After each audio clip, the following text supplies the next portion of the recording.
bem acompanhados por Jesus e seu Evangelho, de paz e amor, e estamos saindo daqui um pouquinho melhor e um pouquinho melhores também, né? Então, vamos iniciar com prece, e eu tive a ideia de utilizar a nossa prece inicial, uma prece que é muito bela e muito significativa, seu início, vou usar apenas o início da prece de Cáritas.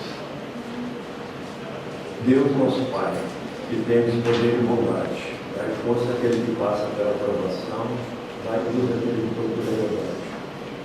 Ouve no coração do homem a compaixão e a caridade. Deus, dai-me a joia e cidadania, a aflita consolação, aumento de repouso. Pai, dai-me o Padre ao entendimento, ao Espírito a verdade, a criança ao dia, ao órfão o Pai. Eu escolhi esse pequena transmissão de Cáritas porque eu acho que ele tem muito a ver com o capítulo do Evangelho de hoje, que a gente fala de falsos cristos e falsos profetas, né? Nós precisamos estar sempre muito alertas quanto a isso. Vamos só dar uma olhadinha aqui no início do capítulo. Conhece-se a árvore pelos frutos, porque não é boa a árvore que dá bons frutos, nem má a árvore que dá bons frutos. Porquanto cada árvore é conhecida pelo seu fruto, porque nem os homens colhem figos dos espinheiros, nem os abrolhos mendigam uvas. O homem bom, o bom tesouro do seu coração, tira o bem, e o homem mau, do mau tesouro, só pode ser o mal. Porque do que está cheio o coração, disso é que fala a boca. Isso é de Lucas, capítulo 6, versículos 43 a 45. Lucas realmente é muito sábio do cristianismo, né? Ele não conviveu com Jesus, mas ele veio lá após, foi fantástico disseminador das mensagens do Mestre Jesus. Então a gente fica pensando o seguinte, né? Como que a gente ouve as pessoas falando, chamados profetas, e aqui vamos tirar um pouquinho do termo do dicionário, né? Então vamos considerar profeta como todo aquele que busca conduzir, que busca orientar, que busca, entre aspas, auxiliar as pessoas através da sua capacidade de interpretação e de comunicação, principalmente do Evangelho de Jesus. O nosso amigo, excelente escritor, aliás, o Augusto Cury, que além de escritor, ele é psiquiatra, e também professor, né? Ele escreveu muitos livros, e num deles ele se refere a Jesus como o maior psicólogo que já existiu. Então Jesus conseguia fazer essa diferenciação entre o falso e o verdadeiro profeta, que nós temos tanta dificuldade em fazer. Né? O exemplo que o nosso amigo Cury nos dá é a escolha dos apóstolos. Né?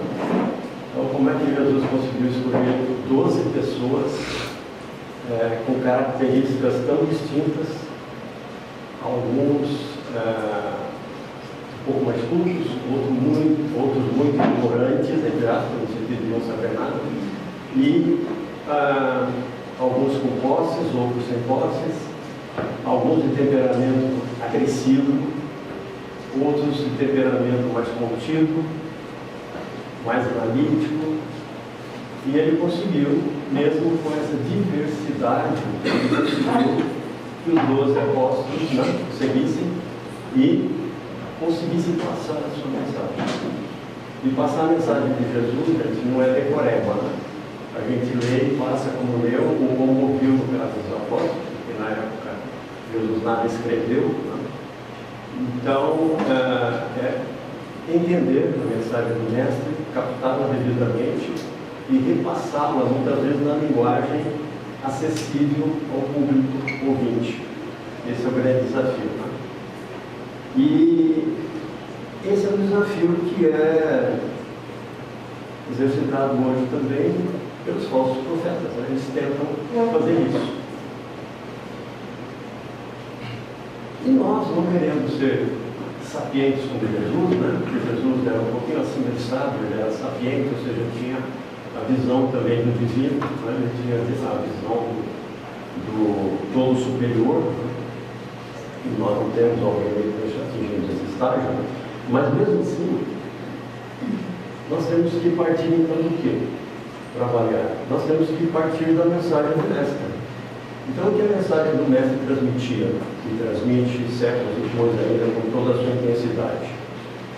Que o caminho da verdadeira felicidade é a paz, é o amor, a caridade e exercitar a esperança.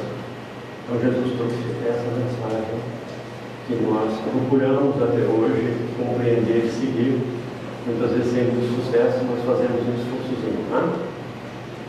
Só que muita gente se utiliza, né, a mensagem do Mestre de uma maneira mais maliciosa e tentamos passar essa mensagem como se fosse em nosso benefício, mas na realidade benefício próprio.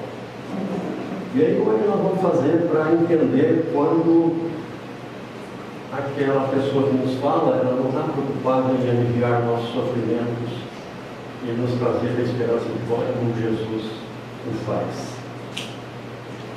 A primeira coisa, eu acho que é muito tranquilo, nossos avós já nos ensinavam, né?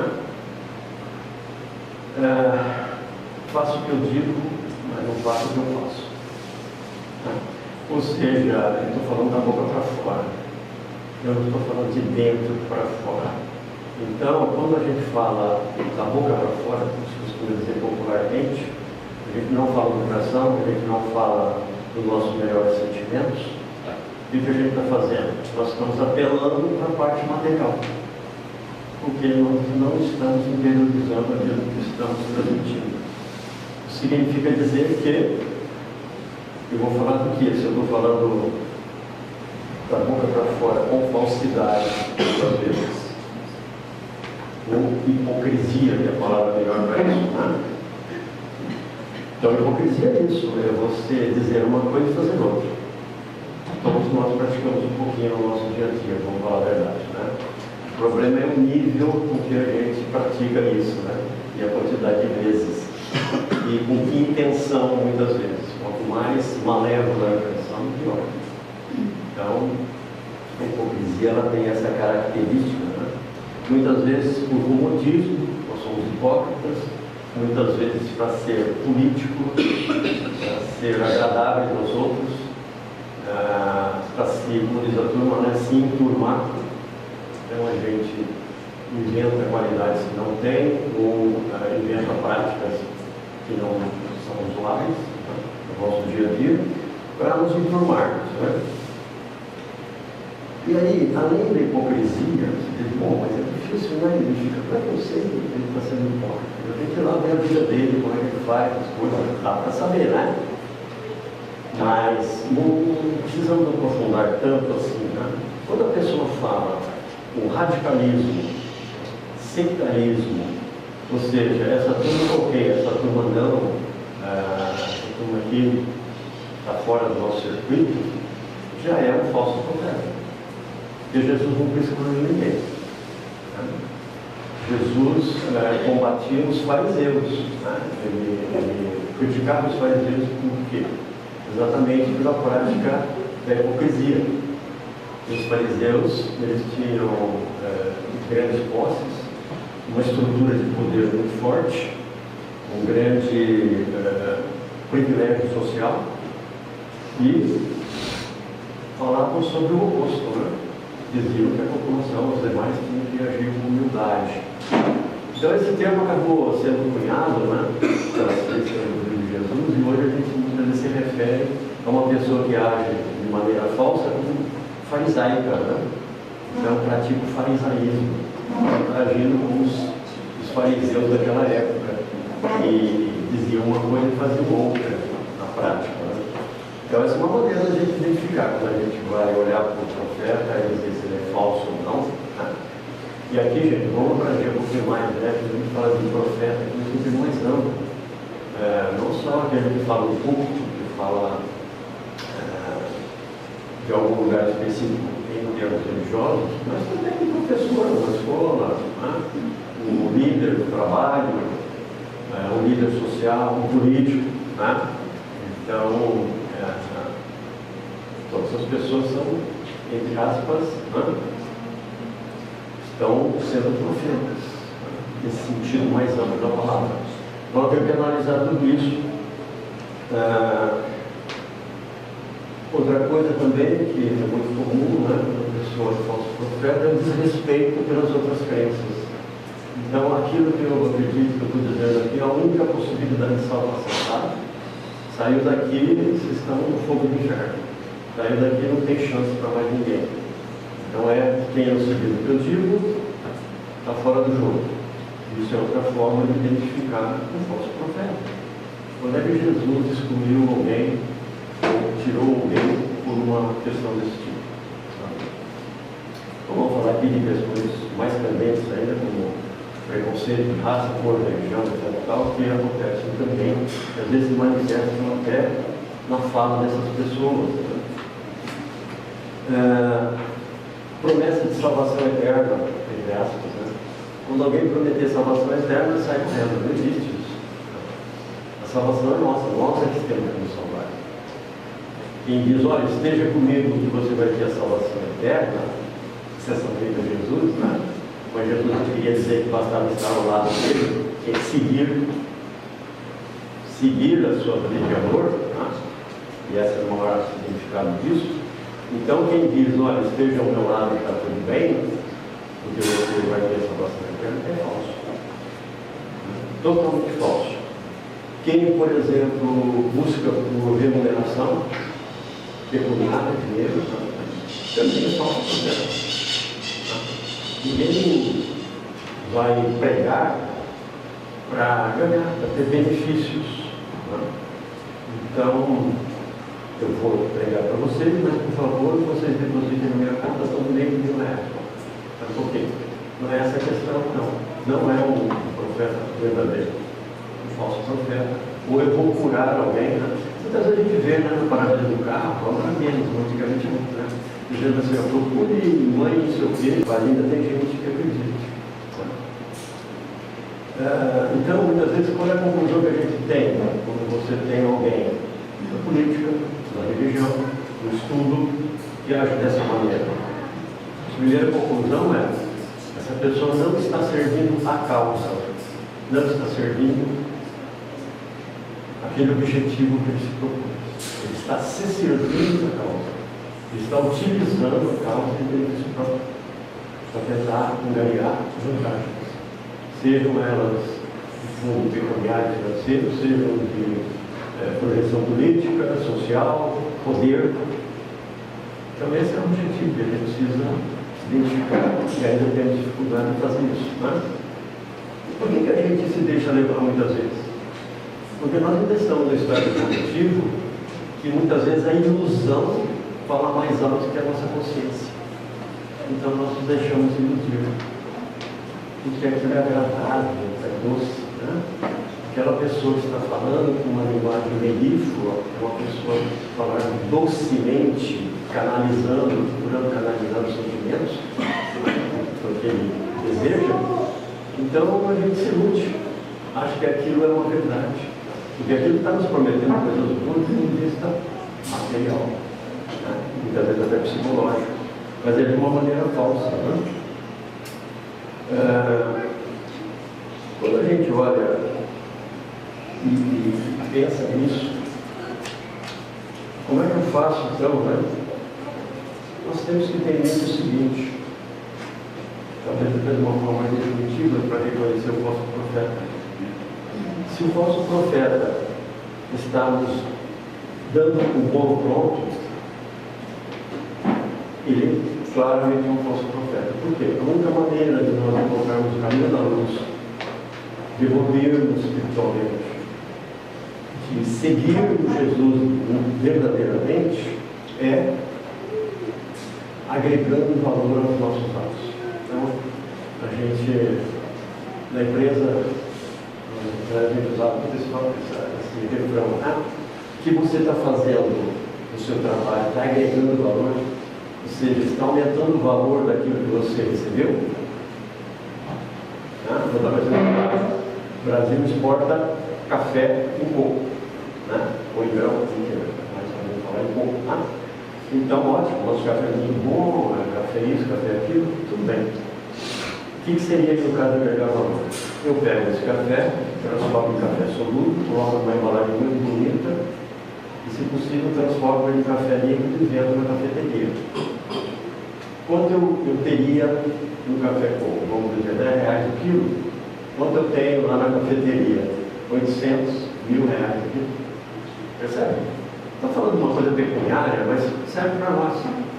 Aquilo que eu estou fazendo está me melhorando como ser humano? Ou aquilo que eu vou fazer está agregando valor à minha pessoa? Ou eu estou simplesmente jogando do jeito que eu recebi? Não estou fazendo esforço nenhum para agregar valor nas minhas ações, nessa peça de atitudes. Esse é um raciocínio que vale na empresa, vale nos negócios, e vale na nossa alma, vale espiritualmente falando. Então, agregar valor. Trazer isso para nós, gente. Então, como é que nós estamos agindo em nossas vidas? Quando nós discutimos, por exemplo, argumentamos, em família, em grupo, na escola, no trabalho, qual é a nossa motivação? Nós queremos esclarecer, aprender, ou nós só queremos aumentar a nossa vaidade e colocar nossa prepotência em ação? Digamos, eu tenho razão. O meu ponto de vista é o que prevalece. Qual é o objetivo nosso? Eu preciso dizer que muitas vezes eu tenho o objetivo de provar o nosso ponto, não é? Nós temos agora uma bipolaridade política aí, que é isso. Eu não discuto mais política porque, assim, você não tem... Ninguém está interessado em saber o que é verdade, né? Está interessado em defender o lado, simplesmente. O meu lado é o melhor. Ok? Tudo que você disser do contrário está errado, por princípio. Então, nós não estamos agregando valor nessa argumentação, porque não estamos aprendendo, não estamos ensinando, entre aspas. E aprendendo, não é? Nós estamos simplesmente jogando a agressividade para fora e recebendo a agressividade de volta. Concorda? E o que isso agrega para nós? Absolutamente nada. Para falar a verdade, agrega coisas negativas. Pega lá o saco de café, põe um monte de grão de soja lá, qualquer outra coisa, e vende para os caras, para o pessoal lá fora. Eu estou fazendo isso. Eu estou contaminando aquele produto que já não valia tanto, e agora vale menos ainda, porque eu estou contaminando com a minha raiva, com a minha falta de objetividade, com a minha falta de carinho, com a minha falta de amor ao próximo. Estou me colocando como dono da verdade. Estou contaminando tudo que eu tomo, eu acho dessa forma. Então, um pouquinho de vigiar e orar é fundamental. Né? O Evangelho já nos ensina isso. Nós temos que vigiar, primeiramente, principalmente, e depois orar para ajudar na vigilância. Não simplesmente orar e achar que está tudo bem. Primeiro vigiar. O que nós estamos fazendo? Por quê? Quais as nossas motivações? Por que eu estou fazendo isso? Para o meu bem, para o bem de alguém, ou simplesmente para entrar e fazer vontade? Ou por que esse comodismo?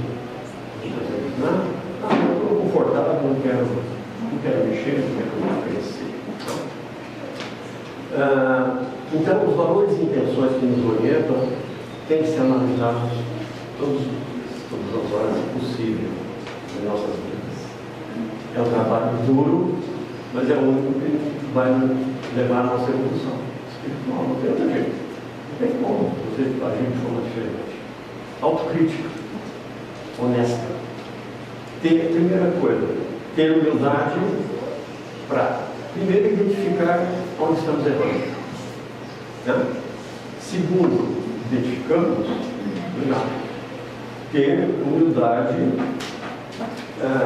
para reconhecer que somos frágeis e que precisamos melhorar. Tudo isso passa pelo... Se eu tiver humildade, a gente não avança. Porque se eu não sou humilde, eu não vou admitir que eu tenho um problema, que eu tenho um defeito, que eu errei, que eu tenho que pedir desculpas para alguém. Gente, pedir desculpa não para caramba. Principalmente quando você sabe que está errado, né? E muitas vezes a gente até exagera. Tem um ditado que eu sempre cito porque marcou muito. Eu li isso daí numa viagem que eu fiz há uns 50 anos atrás, e até hoje eu tenho isso em mente. Estava lá no comércio, uma cidadezinha dos Estados Unidos, assim, fale sempre suavemente, só para o caso de vocês terem que ouvir o que você falou. Então, se você falar docemente, com calma, evitar precisar se desculpar, precisar refazer aquilo que você disse, se você falou com calma, com carinho, sem agressividade, vai ser mais fácil. Percebe? Isso vale para toda a vida. A gente logo se arvora como juiz, né? Julga. Ah, se não fez isso, fez aquilo e tal, você não está errado. Como é que faz? Aí eu vou pedir desculpa. Ah, mas eu falei pelas costas, eu falei com outro, eu falei direto, não preciso. Pior ainda, né? Hipocrisia. Lembra da hipocrisia? Falso profeta. Vamos aqui outra vez. A gente dá voltas e às vezes cai no mesmo lugar, né? Bom, então, gente, eu acho que como uma reflexão assim, final, né? Vamos avaliar se nós estamos falando sempre que nos manifestamos. Vamos usar para nós esse melhor falso profeta. Não é só identificar o outro, mas, como dizia o Chico, né?